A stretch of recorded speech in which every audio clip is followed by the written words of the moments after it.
In today's show, we're continuing our season preview series, talking all things mystery man Shaedon Sharpe.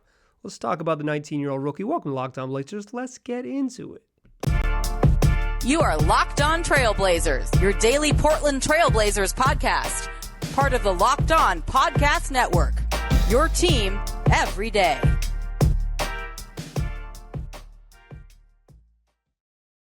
What up, world? It's your past first point guard and Trailblazers reporter, Mike Richmond. You're listening to another episode of Locked On Blazers, part of the Locked On Podcast Network, available wherever you get podcasts and also on YouTube. Thanks for making this show your first listen every day. We're 3 days a week until training camp kicks off, so make this show your first listen every day. We got an episode. When training camp kicks off, we'll be back to 5 days a week, so make sure we are your first listen every single day. Today's episode is the latest installment, the second installment of our Locked On Blazers countdown to tip-off. We're running down every player on the roster and giving you a brief but thorough look at what they'll bring to the Blazers. We'll look at how they performed last season or how they wound up on the Blazers. We'll talk best case and worst case scenarios for the upcoming year, and we'll finish the episode talking likely role on the team this season. This is the second installment of our countdown to tip-off. So if you missed the first one, we talked Anthony Simons. Check your podcast feed or your YouTube feed, however you listen to this one. Today, we're getting mysterious. We're talking rookie Shaedon Sharpe. Let's get into Sharpe's past and his future with the Blazers. Shaedon Sharpe went from future NBA player to a lottery pick in a matter of weeks in the summer of 2021.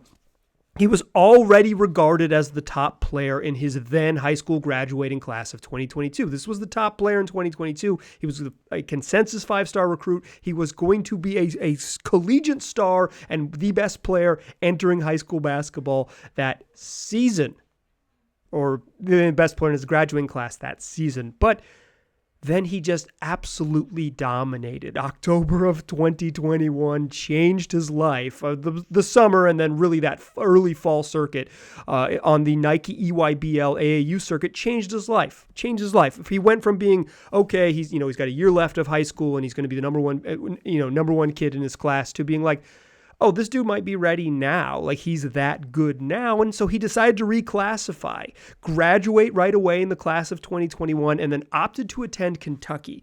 When it was clear that Sharpe was like going to head this path and he was going to reclassify, he was going to skip that final year of high school and move up, he had some other options. Like, he had an offer from Kansas. The G League came a-calling with the G League Ignite, which is like an incubator program that allows you to, play professional basketball, but still maintain your draft eligibility. That's part of the NBA's G League.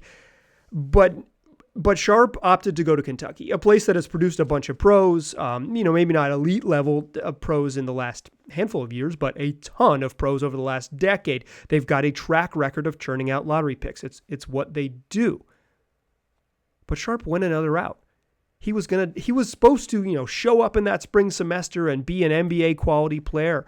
Instead, he was a practice player. He didn't play. He chose, and it was a personal decision, not one that he reached with the university, but a personal decision, chose to not play the games. He was just going to sit, practice with Kentucky, be on the bench, get out there and practice a little bit with collegiate level players, but not play any high level college basketball, in part to do exactly what ended up happening.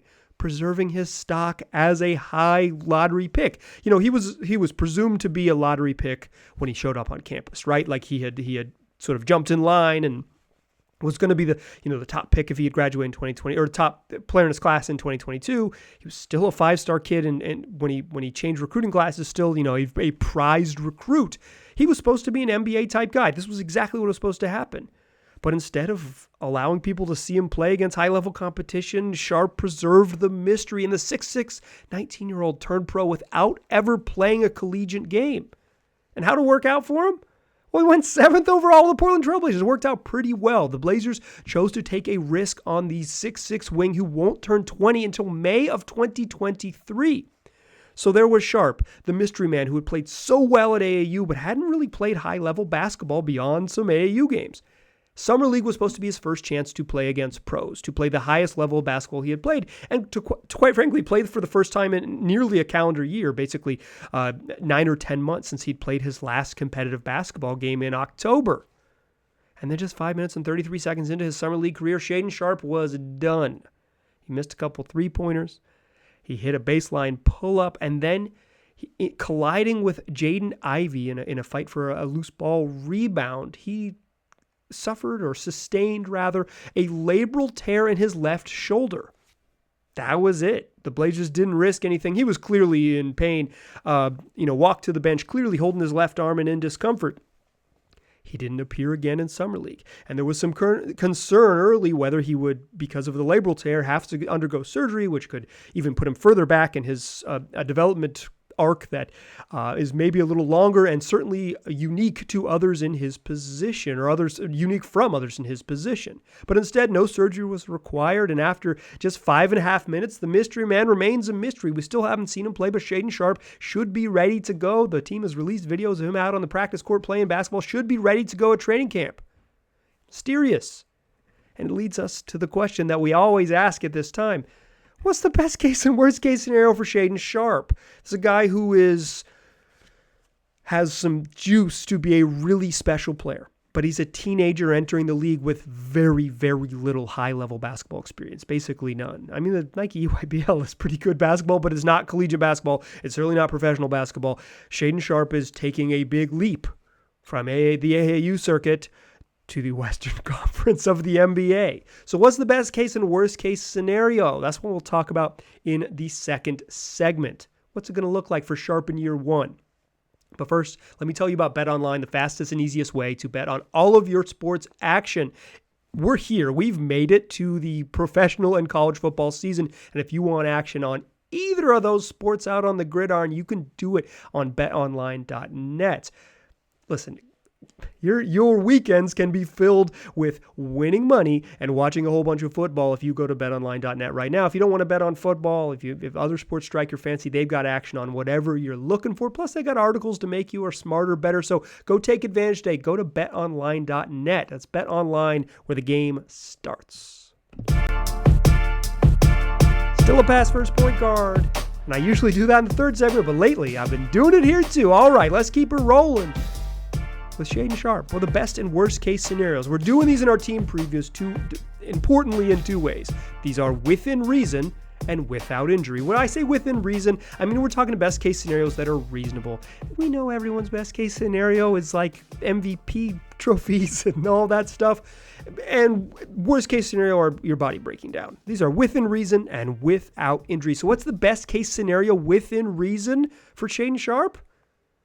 Is that he's too good to watch. He's too good to sit on the bench and be a spectator. The best case scenario for Shaedon Sharpe is that the highlights you saw from AAU or you've seen on the internet from his AAU days, the step back shooting, the just effortless hops and athleticism, the length and the creativity, get his own shot off and get to the rim, that it translates to the pros.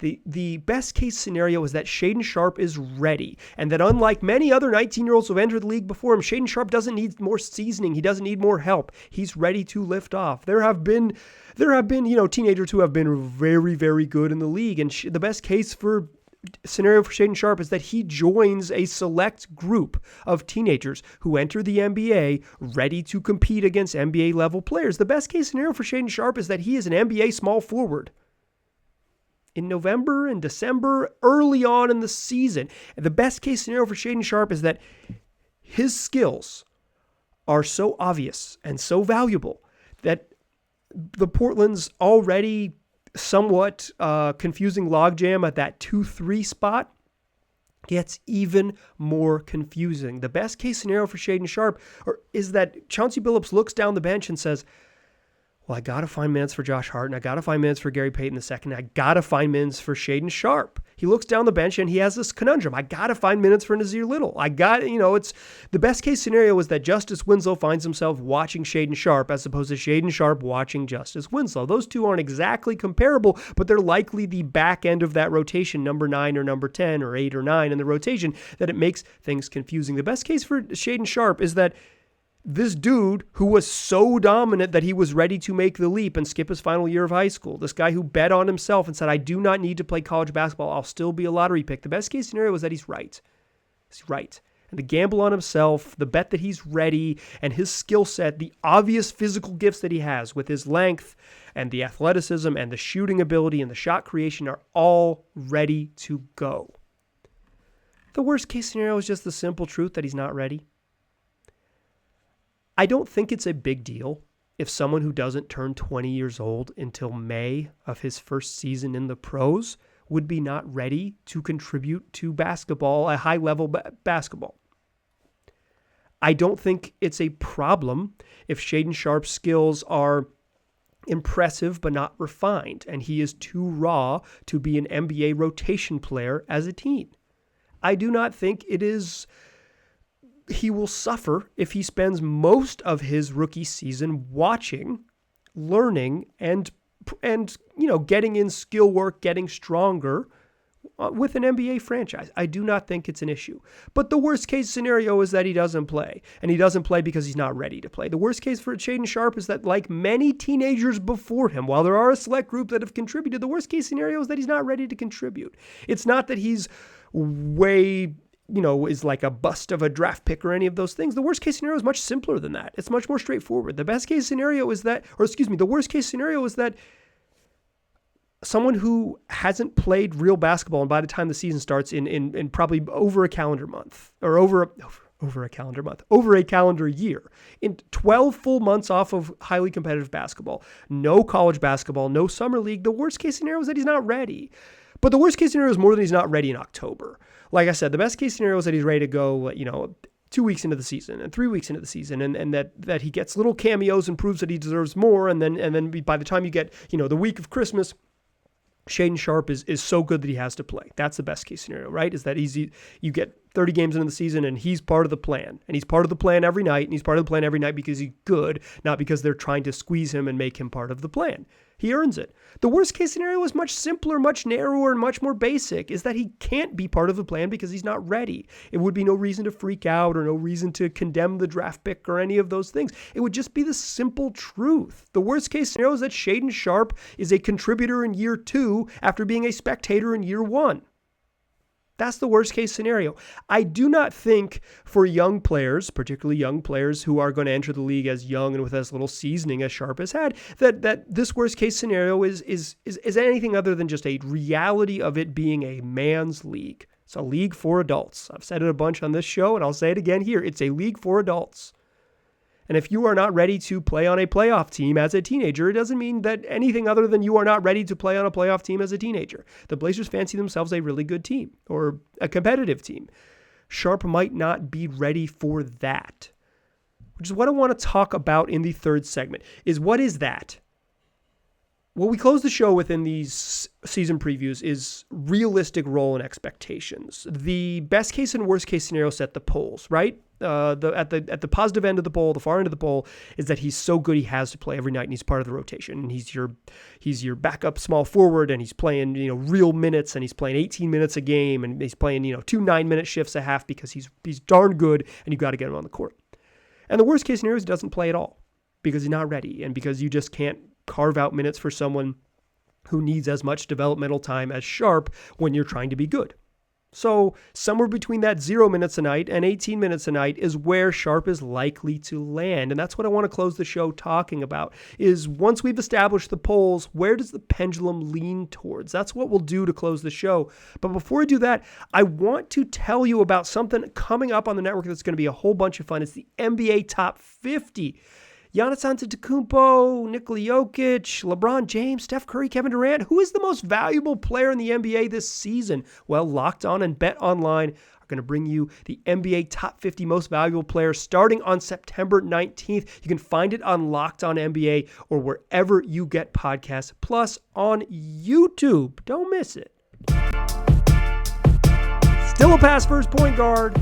I'm still Mike Richmond. You are still listening to Locked On Blazers. And while I was tempted to do this intro in the second segment, we finally made it to the third segment, so that intro was appropriate.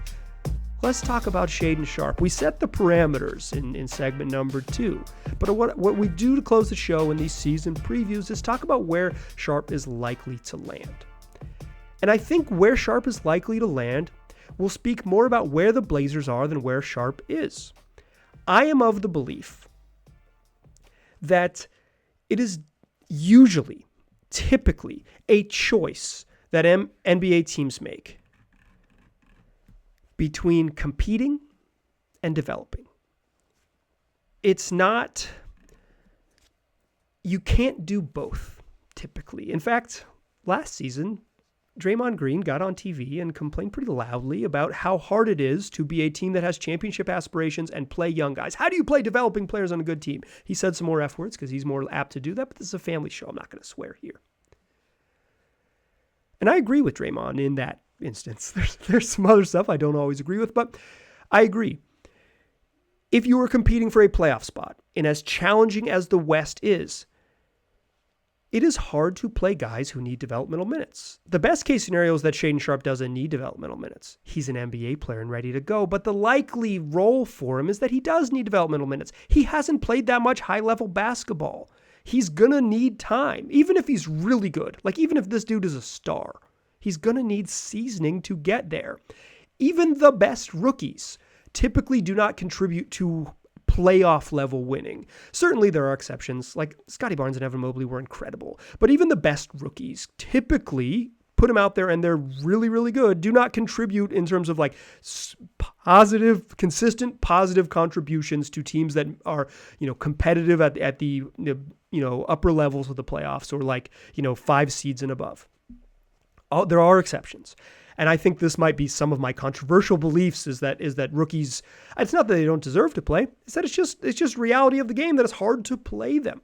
So I think Sharpe's just existence on the roster, the Blazers' decision to go with Sharpe, a young player with so little seasoning who very likely will take time, it complicates the choice.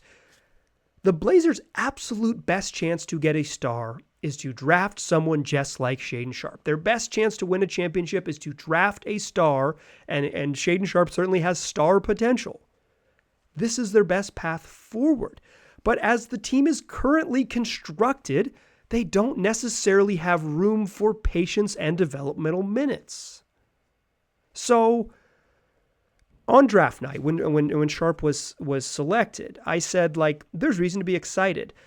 But the choice, given the team's position, is confusing. And it remains confusing today. Damian Lillard is in his early 30s. Jeremy Grant's pushing up there as well.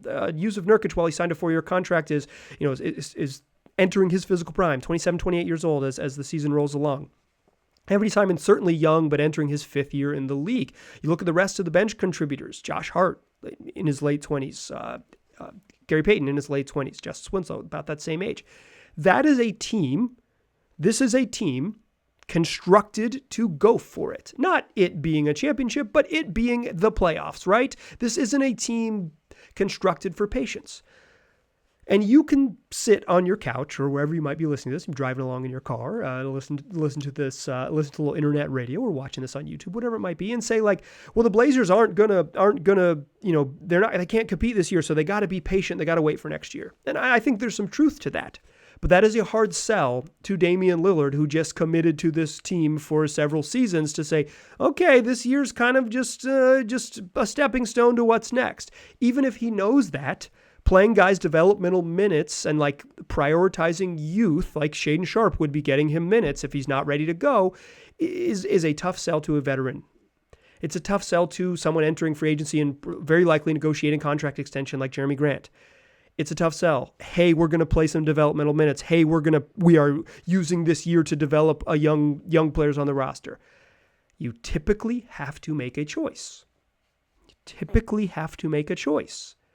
You can do both sometimes if you're the Warriors and you're really stinking good. But the way Portland's roster is constructed, the draft pick of Shaedon Sharpe is a tricky one. It is hard to both go for it with your 32-year-old franchise pillar and be patient with a 19-year-old hopeful future star. That is those are dual timelines, the timeline of development and the timeline of competition. Like I said, the Blazers don't necessarily have room for patience. So if I had to guess what Shaedon Sharpe's role will be, I said he doesn't play that much. Because I think early, the team has to prioritize going for it. It doesn't mean he won't play at all. In fact, the best, in my estimation, the best way to find out if a rookie can contribute is to get him in early. In the first 10 or 15 games, get him some real minutes on the court. I want to see Shaedon Sharpe get not cameos at the end of blowouts and stuff like that. I want to see a night where they say, we're going to play this kid 10 minutes and see what he's got. And if he's good, another 10 minutes the next night and figure out from there, right? And if he's not good, then you make the decision. If he can't play or he's struggling or you're really getting killed in those minutes because, again, he's a teenager playing in the Western Conference of the NBA, sure, then you make your decision. But I think early on you got to find out what you have. But if I had to guess what his role will be, it's outside of the rotation. This team has Anthony Simons at 2. They've got Nassir Little at 3. They've got Josh Hart, who's probably going to play some minutes at 2, 3, and 4. They've got Gary Payton, who is sort of a guard on defense, but a big man on offense, but is smaller, so you probably have to play him in slots where he's a 2 or a 3. Nassir Little is going to play minutes at 3 and the 4. Justice Winslow is going to play minutes at probably 3, 4, and 5. This is, Damian Lillard is going to play 36 minutes a night at point guard, so you can kind of knock those minutes out of there. If you are going to play Shaedon Sharpe, it is at the expense of one of those gentlemen, not Damian Lillard, and probably not Anthony Simons, right? Those guys are penciled in. If you're going to choose to play Shaedon Sharpe, it's at the expense of a Nassir Little or a Josh Hart or a Gary Payton or a Justice Winslow. It's one of those guys. That's for a team that wants to improve on defense, for a team that needs to prop up its guards, its starting backcourt with better defenders. Is Shaedon Sharpe the answer to that question? To me, no. So I don't think he will play very much. And I don't think that's a problem. I think it's fine. In fact, I think he can still be a star in this league if he is a limited contributor in year one. I understand the itch to want to play him, and I certainly want to see him get minutes early. I do not want to still have mysterious feelings about Shaedon Sharpe as we enter the new year. If we get to January and he hasn't really played very much, or he's played very sparingly, it'll be a bummer. That stinks. That is not the way to handle developmental minutes. But I don't think you need to carve out a role for him. I don't think he needs to play 15 minutes a night if he's not ready, because if you want to be good, you kind of have to choose that path of being competitive. If you want to be a team with developmental minutes, let's get Keon and Shaedon Sharpe out there and see what happens. But that probably means you need to make decisions with Jeremy Grant and Josh Hart about what the future is. If you choose the blue pill, you wake up in your bed and you're a team with developmental minutes. If you choose the red pill, you go for the playoffs and you find out how good you are. There isn't a purple pill in this one. There is no combination. I think Shaedon Sharpe, a realistic role for him, is someone who doesn't play as a rookie because of the way the roster works. I think there's a scenario where he outperforms that expectation pretty quickly, but I think the most realistic expectation is that he doesn't play because this team wants to make the playoffs, and it's hard to make the playoffs playing a 19-year-old a whole bunch of minutes. I want Shaedon Sharpe to be a star. I host the Locked On Blazers podcast. If Shaedon Sharpe is a superstar, this podcast is going to be so much fun. I'm rooting for it. Straight up. But my realistic expectation is that he's mostly a non-contributor in year one. That is going to do it for today's show. The best case scenario is that I am very wrong, right? Is that you can replay the last 4 minutes of this podcast to me and say, you're an idiot. I look forward to that. If it is, it's like the 21-minute mark of this show. Be sure to look it up and send it my way, lockedonblazerspod@gmail.com. This is just number 2. We are going to roll through every player on the roster. The way I have it mapped out now is that we will get every single player on the roster with player previews up through the first week of October as the preseason games begin. Some news is going to pop up. Some things are going to change. The schedule will get pushed around a little bit, but these are a lot of fun. I like doing them because they give you a snapshot in time of what I believed in September heading into the preseason. And then when we get to the end of the year, you can say, was I about right? Or was I super wrong? And which direction was I super wrong in? So we'll keep rolling these along. They're evergreen, so you can listen to them, all preseason long. So if you missed the Anthony Simons one, check it out. If you are listening back to this, we're rolling these out through the end of October, or through the first week of October, the end of September, first week of October. So check them. There'll be a whole bunch of fun. Stick with them. And do me a favor. Come back for the next one. It's going to be a whole bunch of fun. Tell your friends about the show. Tell them they can find it wherever they get podcasts and also on YouTube. I appreciate you listening. I'll talk to you soon.